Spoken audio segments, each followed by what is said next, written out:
What if I told you that the first piece of Fontaine music you have ever heard was not even whoever's original work? The god of justice lives for the spectacle of the courtroom, seeking to That judge theme from the all Travail teaser unjust. is actually taken from Sanson's Carnival of Animals.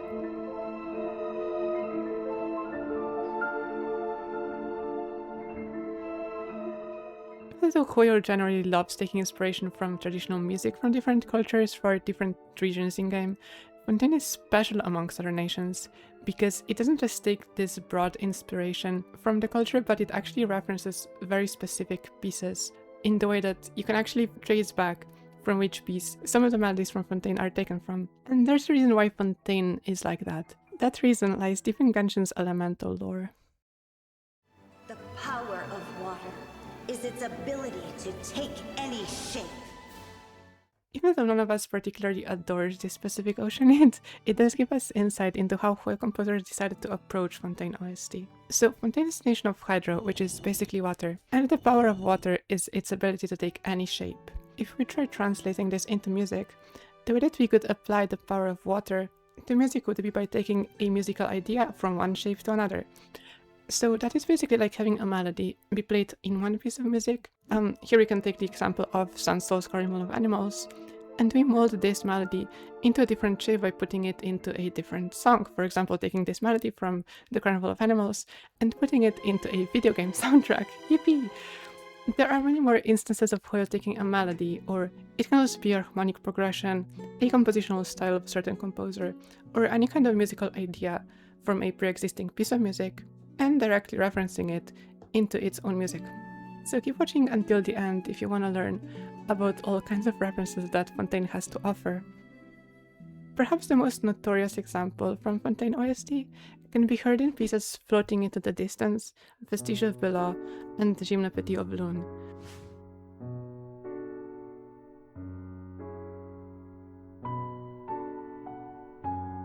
If you've ever watched those soundtracks on YouTube, you might have noticed that their comments are flooded with people saying, "It reminds me of Satie."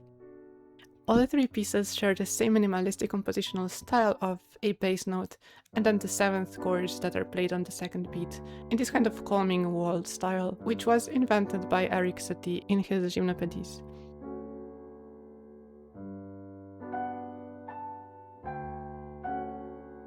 Furthermore, all of the Fontaine soundtracks have this A bass structure, where it has mostly major seventh chords, but then the B part transitions into a more minor and darker sound.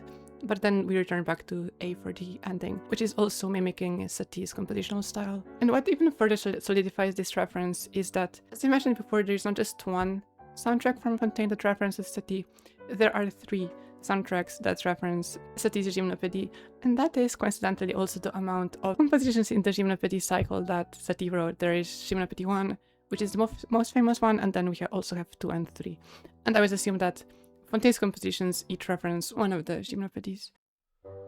Then next comes my favorite reference, which is the one from the Sombre of the White Spring, which has always been one of my favorite, if not my favorite, Fontaine OST pieces. So you can only imagine my surprise when I was once listening to my favorite composer Ravel. I was listening to his Le Tombeau de Couperin for solo piano, and in the fifth movement I heard the exact same melody that I've known before from the Sombre of the White Spring. I was like, oh my gosh, I think I just found where the Sombre of the White Spring melody is referenced from.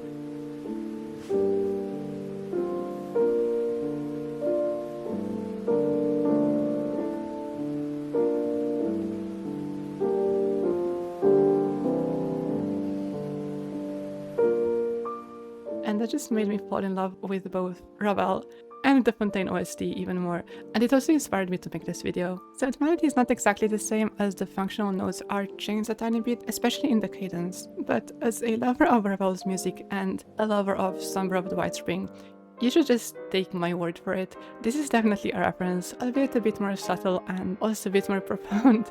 You may have noticed that all of the references that I have mentioned so far come from French composers, and that is not the end of French composers.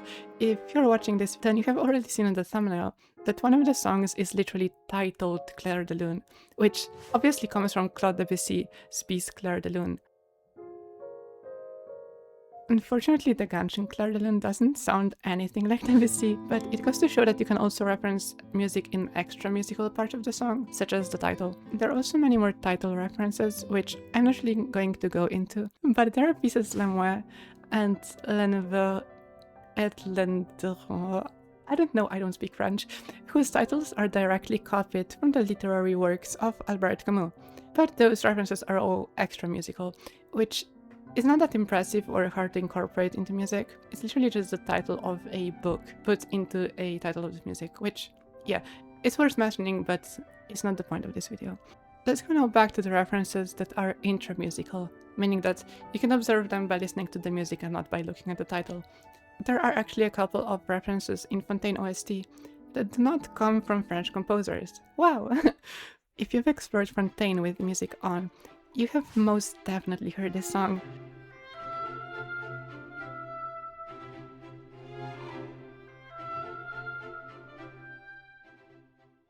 And now compare the main melody of the song to this.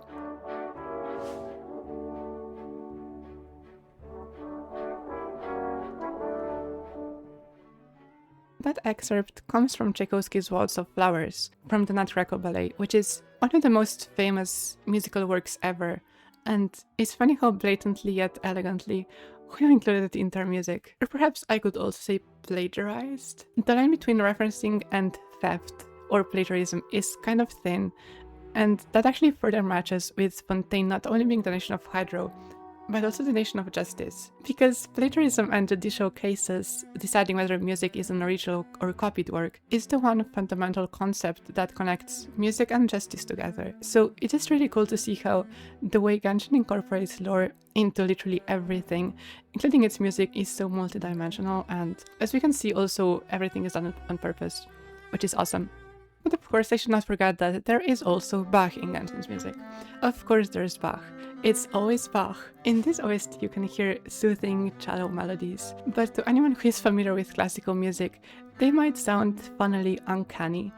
At least to me they do, because the compositional style is very obviously taken from Bach's cello suites. However, neither the melody nor the harmony of this soundtrack are actually taken from Bach, they are original. It's only the way that the melodies are arpeggiated and the way that musical phrases follow one another that is really blatantly and unmistakably a Bach reference. So if you're not familiar with Bach's music, you might not notice it, but if you listen to enough Bach, it's just like, yes, this is Bach, just a bit wrong. It leaves a feeling of uncanniness, since it sounds just like something Bach composed, just that he didn't actually compose it, it was, I presume, Arcangelo Chan, and it just sounds a bit funny putting this two together. I'm sure there are also many other references hidden in Fontaine OST.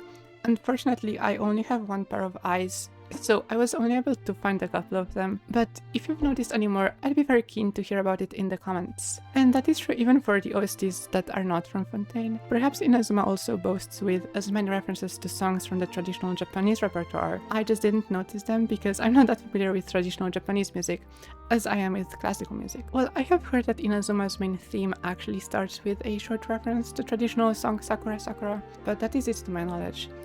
Either way, I'd really interested to hear your thoughts, and if you enjoyed this video, please give it a thumbs up and subscribe, I'd really appreciate it. Normally I post my own music on this channel, but I'm also planning to do more yapping videos, as well as live streams in the future, so go follow my Twitch too, I guess. Everything is in the description, including the songs I mentioned today, and I hope you have an amazing day.